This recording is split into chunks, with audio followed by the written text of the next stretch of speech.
So, we're nearing the end of this series,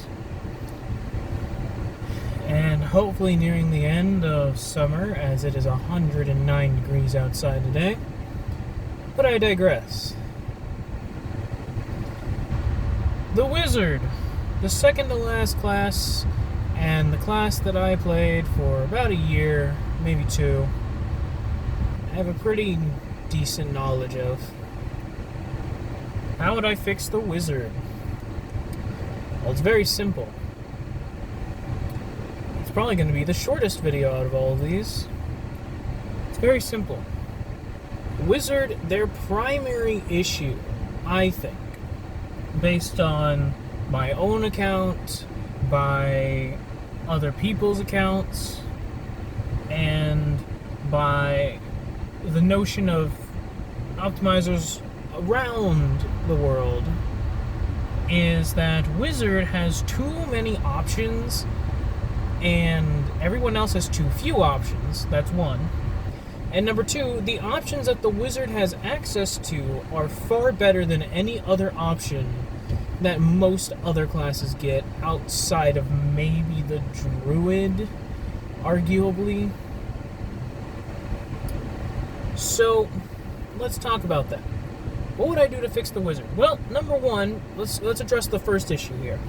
Wizard has too many options compared to everybody else. This is correct. Wizard at first level gets 6 spells that they know in their spellbook immediately. That's not including cantrips. They get cantrips, and then they get 6 additional spells on top of it. That would be like in 4th edition if the Wizard got 2 at-will powers, and then it got 6 powers at level 1.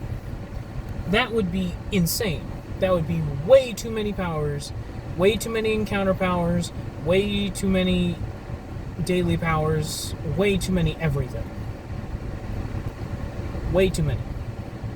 So, number one, Wizard is going to get nerfed in that department where everybody's going to be standardized, like they were in 4th edition. Everybody's going to have the same standard progression of abilities that they get or options that they pick. And with that, Wizard will have obviously the 2 at-wills and the 2 additional powers that they get access to, and they'll get 1 additional power every level,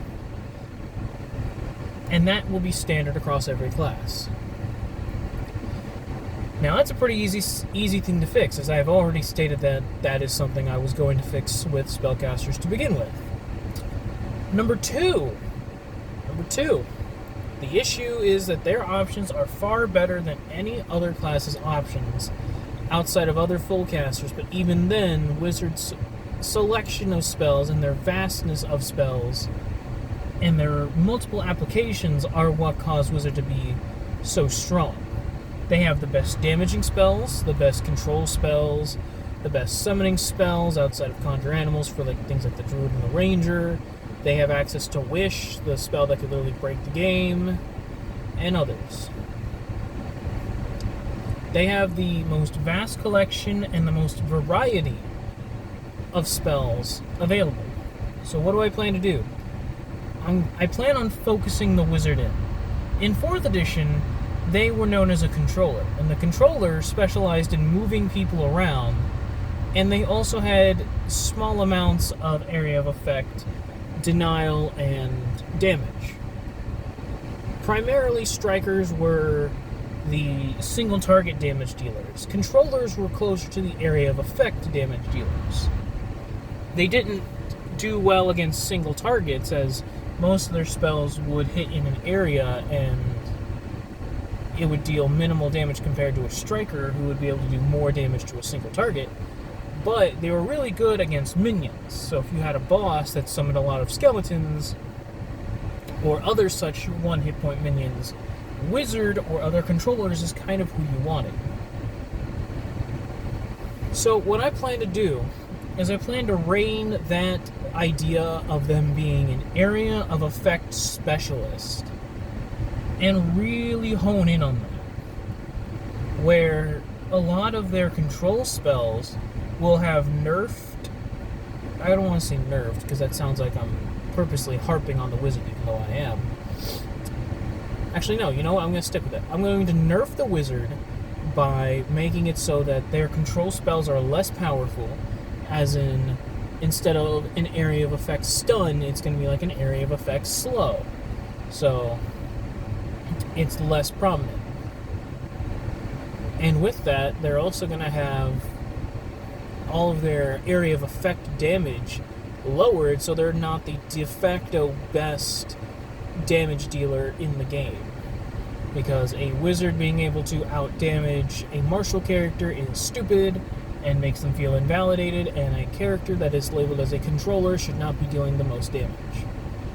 A striker should. And with that, I know what you're wondering. Well, Rook, I have a question. You stated in your last video with the Warlock that there are going to be different tiers of play. You would be correct. And I plan on implementing that here.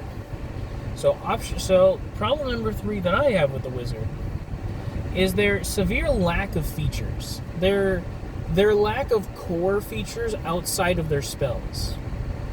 And that's a personal gripe with me.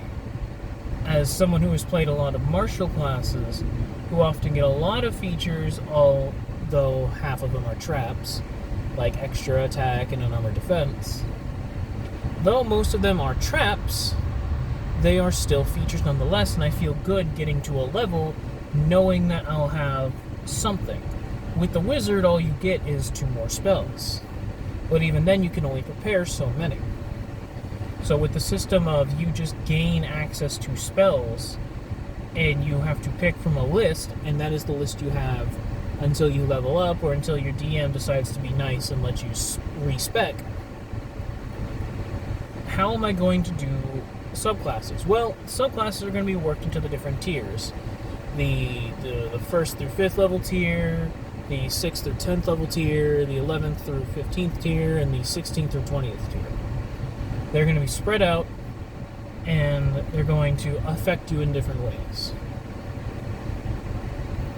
And with that, Necromancy is also not going to be a wizard thing anymore. I think Necromancer should be its own separate thing.